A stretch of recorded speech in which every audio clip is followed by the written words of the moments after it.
The Rock causes fan uproar at a WrestleMania 40 event. Plus, WWE, AEW, and TNA stars appeared at WrestleMania Indy shows, and the WrestleMania 40 set has been revealed. WrestleMania is this weekend. We finally made it. I hope you celebrate it in the way that you see best. You leave out a stocking for The Rock to fill with Rudy Poo. Last night... I also just want to say this too. My first ever social media name, Rudy Poo. Was it really? Yeah. Oh. There you go. Sorry, just wanted to add Can we get that along the bottom for a future news video, Rudy Poo? Thanks, Owen. Appreciate you. So The Rock was being a right Rudy Poo last night. He was. So a scheduled appearance by The Rock at the WWE World event in Philadelphia, mere days before his return to the ring. It caused a bit of uproar from the thousands of ticket-paying fans when he turned up 2 hours late for his allotted appearance. Videos were shared online of fans crowded together for hours, getting frustrated. They were chanting as well, Bull SH1T.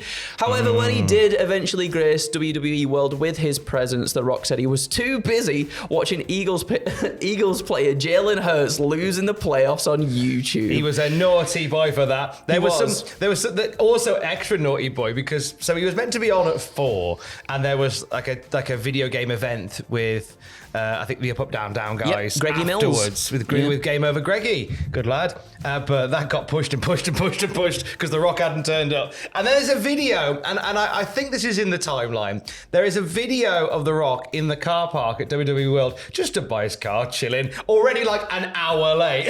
Is it heel move to pull? Is it heel move to pull? I feel like it was, whilst it genuinely upset a lot of people, because for sure. I've been crammed into this space for hours and no one's turning up. Yeah. Very heel. He made it though. He got there in the end, and then The Rock proceeded to answer questions and take a lot of grief from the fans in attendance. A few were in sport, obviously. Like the one guy, there was one guy there who cut an insane promo, and The Rock was like, "Are you even asking a question?" But that was still good. That was very good. I feel like that particular guy who had I think it was a Queen's accent. He's like, "How's it gonna feel when you lie Cody down and bit him in front of these cockroaches here?" I feel like, and at one point he went, "Shut up, the great one's here." Yeah.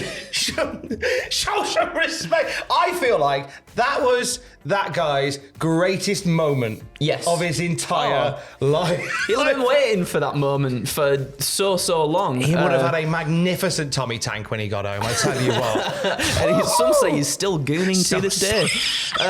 However, even though The Rock did all of this, he's still a good guy, everybody. Even though he's not a good guy, but he's still a good guy.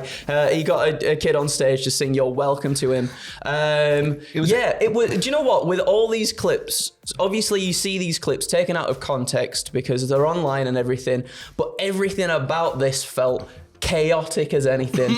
And I know there'll be so many people there that were super frustrated, but obviously viewing it from an outsider, from a person who wasn't there, who's just seeing all these clips online, it looked absolutely fantastic. I would have been one in the middle of that mess for an hour and a half, just going, I just want to go get some food. Yeah. I'm annoyed. I'd have been the one like being very annoyed online about it. That'd have been me. How ungrateful. The great one's there, and I'm like, I just want to get a sandwich. Just to do my head in now. I'm too hot and bothered now. But there was a bunch of things that took place at WWE World, and I think one of the other things that popped up was Julia. Not that she's a thing, obviously, but one of the key things is the fact that Julia was seen at an airport, and she told people, "Oh, I'm going to the Himalayas." Yeah. I wonder where she's going. A fan took a photo with Julia at WWE World, so she's around. A few other things from WWE, which we'll talk about a bit later on. But my gosh, so WrestleMania has taken over Philly this week. The wrestling has taken over Philly this week. And whilst there have been shows running for the last couple of days, it really felt like the beginning of WrestleMania weekend yesterday. We had Stardom presenting American Dream at the 2300 Arena, which is the former ECW arena. The Blue Meanie's been doing tours. Oh, nice. It was lovely. And hi, Brian, if you're watching.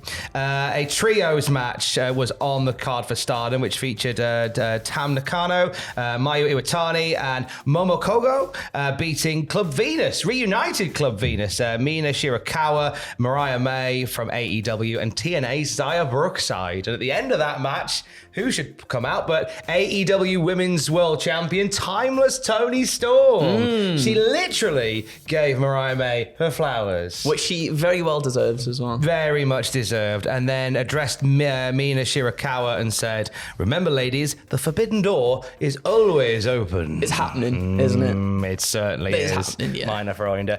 There was also a special guest backstage at Stardom, wasn't there? Yeah, there was. So Natalia, WWE's Natalia was there, and she tweeted some photos backstage with Kyoko Inoue with the caption, in 2005, I got my first big break in wrestling and got the opportunity to wrestle in Japan with some of the greatest female wrestlers in the world.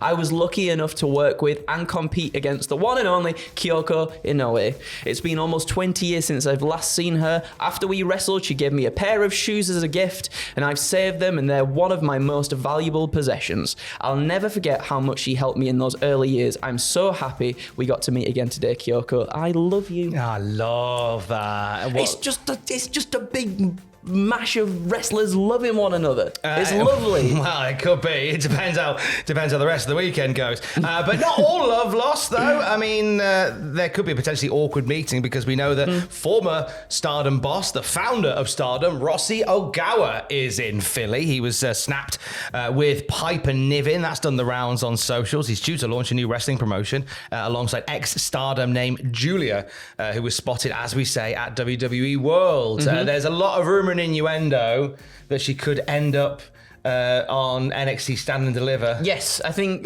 potentially she helps Rossi Ogawa launch this company and then eventually maybe goes over to WWE. And I imagine, maybe we will see her at NXT Stand and Deliver in the crowd. NXT like to do that, don't they? Yeah, they do. I know there's some really weirdly angry people about it going, why does she just go straight to NXT? God, stop messing about with Ogawa. But there's a lot of love and respect for Ogawa there. Yeah. And we don't know what the full picture is with that. And I like the idea of her and Ogawa doing something, and then she moves on to NXT at a pace, at a time, and she can make all the money and all the history as she goes. The 2300 Arena also hosted WrestleCon, the annual Mark Hitchcock Memorial Super Show. There was a lot that went down there as well. Yes, there certainly was. Rob Van Dam defeated TNA's Speedball Mike Bailey. There was also legendary faction warfare that went down with the FBI, Little Guido and Tommy Rich defeating AEW's Deonna Purrazzo. And they teamed with I made Deonna the same Purrazzo. mistake on the Cultaholic News podcast this apologise. morning, which you can download on Apple, Spotify, or wherever you get your podcasts from. That was very good.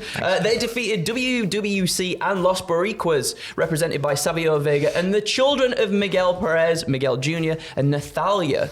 TNA's, and this one got, when I saw this in the document today, I didn't know this was happening, and I'm going to go and watch this because this sounds amazing. TNA's Josh Alexander defeated Masato Tanaka, and I can't wait to watch that one. Actor Paul Walter Hauser defeated Sami Callihan in a street fight with help from a surprise appearance by ECW legend The Sandman as well. Oh, come on. Love that. Me too. That's stacked. That's really, really cool. Really fun night. I set you up I set you on a hide into nothing there because in my notes, it should have been WWC's Los Boricuas, not WWC and Los Boricuas. I didn't want people just to go, believe it. Oh, Andrew, what's WWC? So if Can't believe you've done this to me, Tom. Come at me, bro. Done me dirty there. I've done you well dirty. Should have known. No, you should have. We also had Wale Mania last night. We had AJ Francis there, Shelton Benjamin, the guest of honor, Ricochet, and Samantha Irvin turned up. And it was actually at Wale Mania that we had a WrestleMania 40 announcement that Samantha Irvin